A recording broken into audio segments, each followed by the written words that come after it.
So I've got a video here for you today from a group of insurgent terrorists who've been bred within the UK and essentially facilitated by the authorities who haven't clamped down on these silly protests about a conflict that's happening thousands and thousands of miles away that we have nothing to do with. But here's Palestine Action doing a little Teams meeting with all of its buddies. Palestine Action itself has been successful. So here are some of the sites that have already been shut down that we've mapped out here. And as you can see, it's really all across the UK. There are plenty of places, plenty of locations yet to be shut down.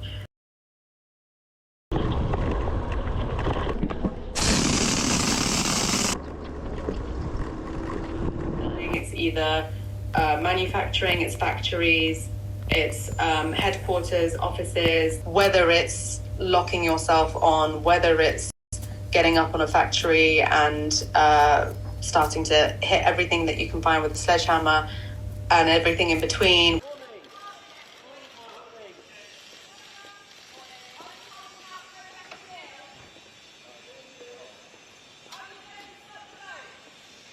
We will continue to operate and not give in to intimidating tactics. Obviously now, this week, we've seen this escalate to trying to prescribe Palestine Action as a terrorist organisation, which is absolutely ridiculous. Who can be an activist? Anyone. Yeah, if you want to take direct action for Palestine, then you're the right person, basically. Previous actionists range from nursery teachers to surgeons. We literally have had every kind of person from 18 to 80-year-olds taking action with Palestine Action.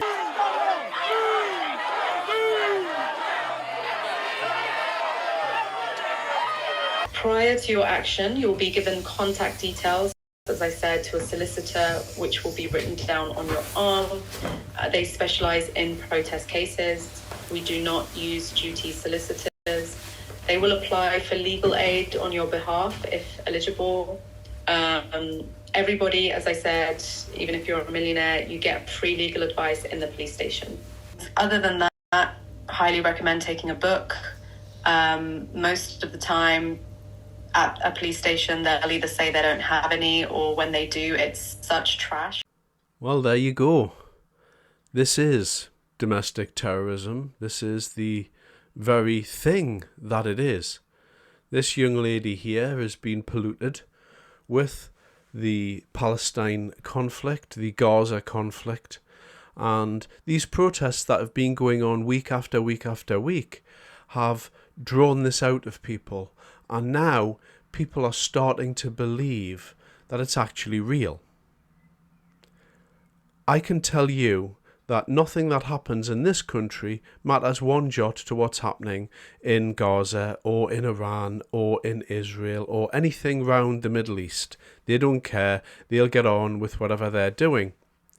But when you actually look at what these people are planning to do, they are planning to have operations around military installations in this country.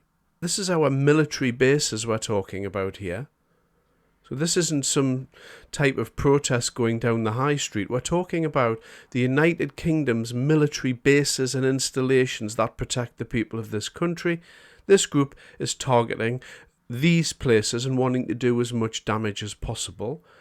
They're also using a different attack vector, using the legal system. They now have their own set of lawyers who've also been polluted with this garbage.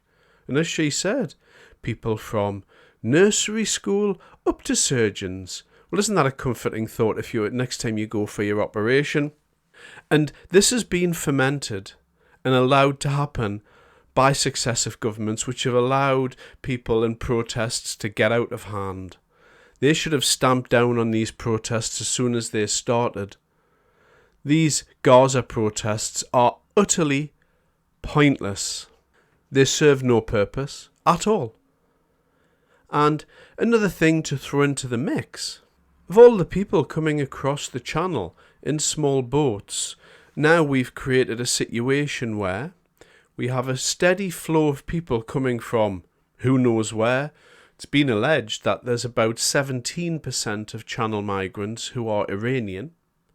We've now got underground terrorist cells because these people have worked out that you don't have a top-down hierarchy.